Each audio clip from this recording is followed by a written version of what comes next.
is speaking practice important right now, or should they just focus on absorbing more language? What should they do in the beginning of the language learning? Remember that the speaking practices that you used to do at A1 A2 level, and from that to where you are today, where you have been practicing exam specific preparation at level B2 right now. I've seen huge progress, right? It's more about slowly speaking, starting to speak without worrying too much about the grammar. What are the two things? First thing which hinders the progress, and the other thing which boosts the progress. So one by one, can you discuss about those?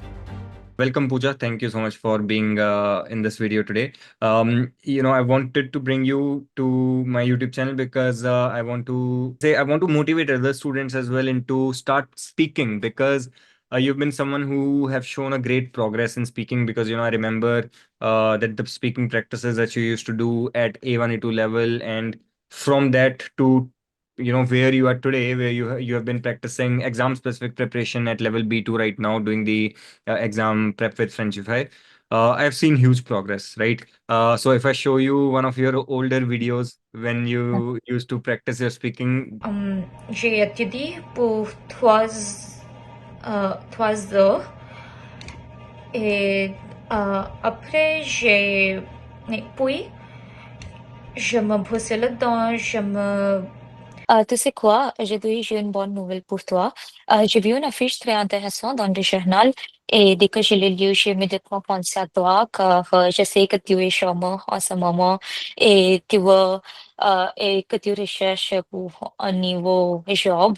Donc oui, c'est une parfaite opportunité et tu peux gagner beaucoup d'argent. Donc tu vas en savoir plus sur le poste.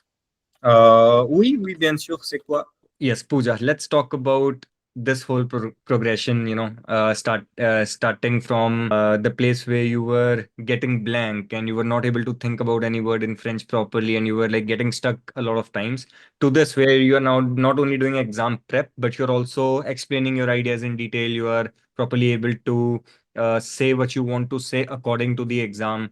So how was this journey like? How specifically for speaking, how was this preparation like? What it used to be in the beginning, and how did you slowly work on your speaking? So speaking, yeah, it has been a long journey for speaking. For level one for A1, I don't think I did any speaking, honestly. I used to focus on the other modules. But from A2, I started, after completing the grammar, I started doing monologues and everything from the course. And yeah, there were a lot of monologues that you're supposed to write, and then you kind of like just, say it out loud so that you just build more confidence, and that really helped me a lot. I did a lot of monologues from right from A2, and then from B1, as we always start our exam prep from B1 itself. Mhm. For section A, I used to after every class, I used to write down all the questions that I could have asked. Just hear your recordings again and again, and yeah, just write the questions again, and then the next time you do it, you'll just remember the same questions. Perfect. And now, while we are practicing at B2, you're doing the section B practices. Now it's more detailed because the conversation has to go on for 10 minutes, right? First, when we are practicing speaking in the beginning, we are not even able to speak for 2 minutes. But now, being someone who's speaking for 10 minutes, how to build that elaboration, or how to build that ability to speak where your mind is not getting blanked, or it's not like thinking about what to conjugate now, or what grammar to say, whatever. So how did you work on this specifically? Honestly, grammar comes with time. For speaking specifically, I do not pay a lot of attention Mhm. for grammar or if I'm going to mess up a conjugation. Because for speaking, I think vocabulary and then just being in a flow is more important in the beginning. Afterwards, after you come to B1, B2, and then it becomes important that you cannot mess up conjugations a lot. But the more you keep speaking, the conjugations, you won't have to think about it right now. If you're going to speak in English, you don't have to think about grammar, right? So it just comes with time for Correct. grammar. Yes. And in the beginning, let's say if any student is currently studying at beginner levels, probably A1, A2, or they have just started learning the grammar of the language in itself.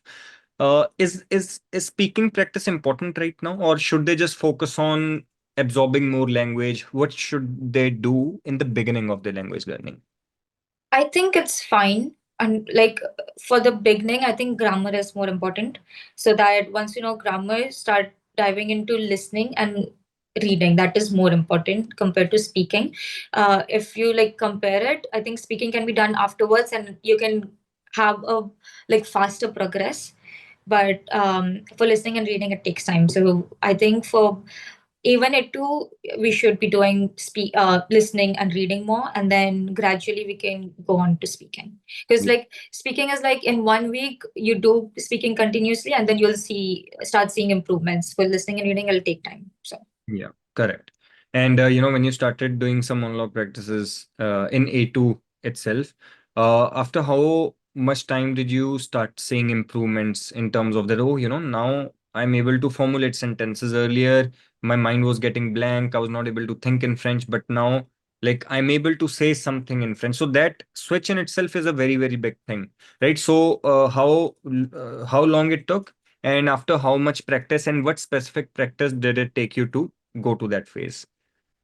yeah, so in A2 level, I remember like as soon as I would do my monologues, I don't know why, but I used to love them so much that I would keep doing them in the Hmm. same day. I would not do anything else and I would just be doing speaking, speaking, speaking until I get the perfect, like, okay, I said everything. I feel like, okay, I did not pause. Yeah. But yeah, just doing more of that. And then if you can find a study partner, it's well and good. Because in A2, I remember I did have a study partner and we used to like just speak normal, regular daily life conversations. And that would also help.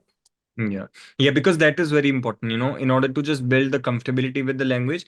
First, it's very important to start consuming the language as much as you can, because if you want to speak, you won't be able to speak if you don't know how to pronounce things. In order to pronounce things, it's very important to listen a lot so that your brain can start building that pattern. In the same way, it is very important to read a lot so that your brain can get comfortable and it can just like keep on absorbing the language so that your brain can have running vocabulary in the mind to be able to say something, right? So Yes. over here, reading and listening are kind of like first steps in order to improve or kind of like build the base of speaking.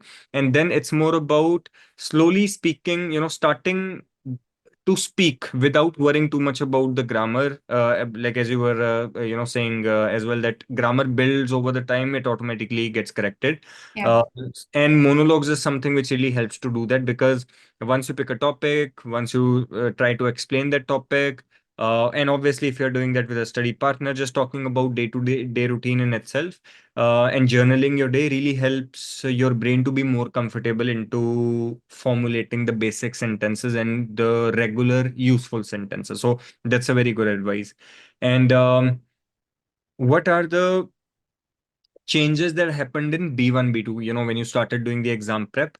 Yeah, in the beginning, we are doing more monologue practices, just, talking about generic daily routine and stuff like that. But moving forward to exam specific preparation, what were the important considerations you made, or what were the important changes you made in your speaking practice? Yeah, so the major change was that in A2 when I used to do monologues, it used to be about like daily life or what I did in the whole day, what I used to do when I was a child. But then as soon as I came to B1 in exam prep, it becomes more of question formations because there are like a lot of ways that you can form questions, Mhm. and that became a daily routine afterwards.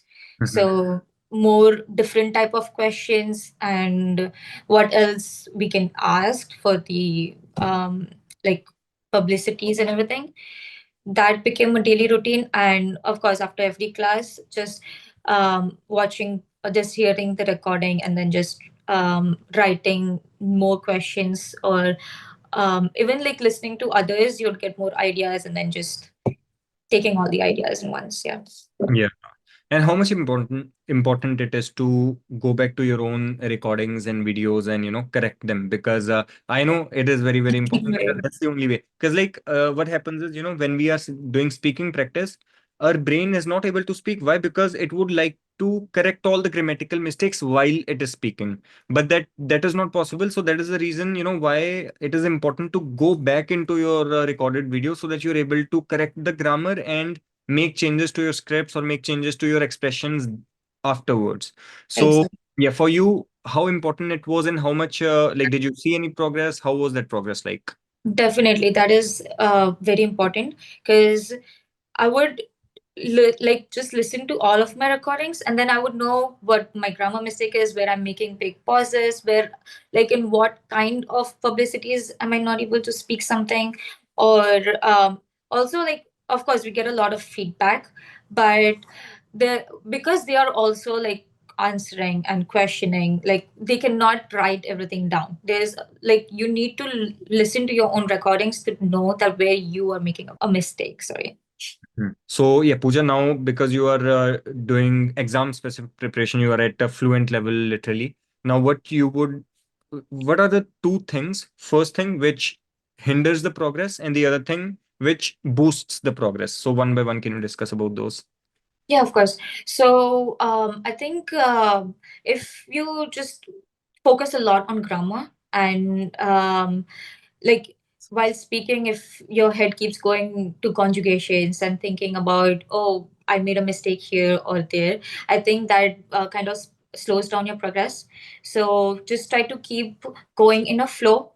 And if there's a grammar mistake, and of course, if you can recognize a mistake, you can change it on the spot, but that doesn't mean that you keep going back and just taking your sweet time to think about, oh, what will come after this conjugation. Just go with the flow, whatever comes to your mind, just keep speaking. Mhm, And something that would boost your progress is, of course, speaking regularly.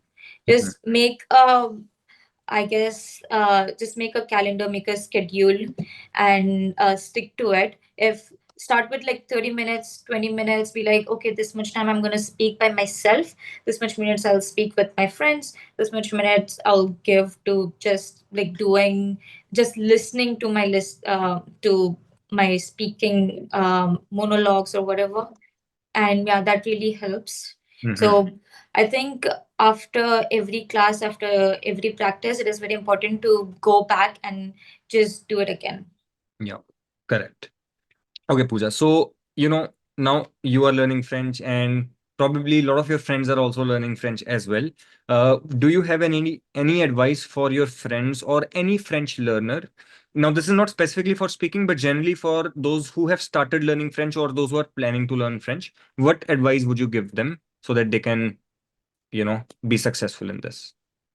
For sure. So I have a lot of friends who have started learning French, and most of them are like, "Oh, we don't want to go like get enrolled into classes. We'll just go to the library, we'll study by myself. We have a lot of resources on YouTube." Of course, I mean that works for many people, but honestly I feel that if you have a proper guidance, you have a proper structure, it gives you more motivation. And I think that is very important to like keep going, because when you come to like A2 B1 level, it's like, okay, I don't want to do this anymore. This is a lot of grammar. I cannot take this. So I personally, I don't think if I don't have classes, I would be able to like continue itself. Like I would just stop doing it. So I think enrolling into a class is very important. Yeah. And it also like boosts your time, like timeline. You can always like study faster and get done with your tests. Yeah, that's it. Perfect. Thank you so much for this valuable advice, Pooja. Thank you everyone for watching. Oh, wow.